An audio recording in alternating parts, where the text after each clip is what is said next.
नमस्कार, one India Hindi में आपका स्वागत है। मैं हूं Dinesh Sharma. Reserve bank of India ने मौद्रिक नीति की समीक्षा को लेकर आज अपने नतीजे जारी कर दिए हैं और इसमें नीतिगत दरों में कोई बदलाव नहीं किया गया है। रिजर्व बैंक ऑफ इंडिया के इस फैसले से रेपो रेट 4% और रिवर्स रेपो रेट 3.35% ही रहेगी। आरबीआई ने लगातार 9वीं बार रेपो रेट में कोई बदलाव नहीं किया है। रेपो रेट अप्रैल 2001 के बाद से सबसे निचले स्तर पर है। आरबीआई के गवर्नर शक्तिकांत दास ने इसका ऐलान करते हुए कहा कि रेपो और रिवर्स रेट में कोई बदलाव नहीं किया गया है। आरबीआई के गवर्नर शक्तिकांत दास ने कहा कि मौद्रिक नीति समिति ने मौद्रिक नीति के मामले में उदार रुख बनाए रखने का फैसला किया है। हमारे कदम का मकसद वृद्धि को गति देना और अर्थव्यवस्था में संकट को दूर करना है। आरबीआई ने चालू वित्त वर्ष में जीडीपी वृद्धि दर का अनुमान 9.5% पर बरकरार रखा है। Based on an assessment of the macroeconomic situation and outlook, the MPC voted unanimously to maintain the status quo with regard to the policy repo rate and by a majority of 5:1 to retain the accommodative policy stance.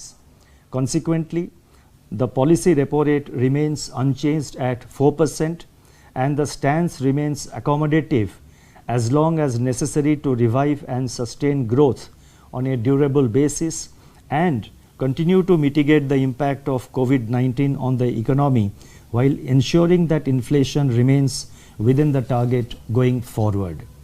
The marginal standing facility, that is MSF rate, and the bank rate remain unchanged at 4.25%. The reverse repo rate also remains unchanged at 3.35%. ऐसे में RBI के इस फैसले से EMI पर राहत का इंतजार कर रहे लोगों को झटका लगा है। आरबीआई के इस फैसले से लोन की दरों में कोई राहत नहीं मिली है। साथ ही इस फैसले से निवेश पर भी ज्यादा ब्याज नहीं मिल सकेगा। मार्जिनल स्टैंडिंग फैसिलिटी और बैंक दरों में भी कोई बदलाव नहीं करने का ऐलान करते हुए शक्तिकांत दास ने कहा कि देश में अभी भी निजी निवेश में तेजी लाने की जरूरत है। जीडीपी पर शक्तिकांत दास ने कहा कि वित्त वर्ष 2022 में आर्थिक विकास दर 9.5% पर रह सकती है। दास ने कहा कि फिलहाल की स्थिति को देखते हुए कहा जा सकता है कि इंडियन इकोनॉमी अभी बेहतर स्थिति में है।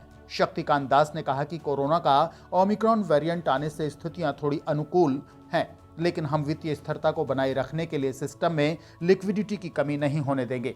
बैठक के बाद मीडिया से बातचीत में आरबीआई गवर्नर शक्तिकांत दास ने भविष्य की कई योजनाओं की जानकारी देते हुए कहा कि रिजर्व बैंक फीचर फोन उपयोगकर्ताओं के लिए यूपीआई आधारित पेमेंट प्रोडक्ट लॉन्च करने पर भी तेजी से विचार कर रहा है।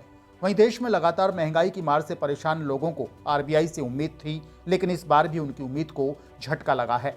कोरोना काल में लोगों को आस थी कि शायद ब्याज दरों में कमी होगी, लेकिन आरबीआई ने ऐसा नहीं किया।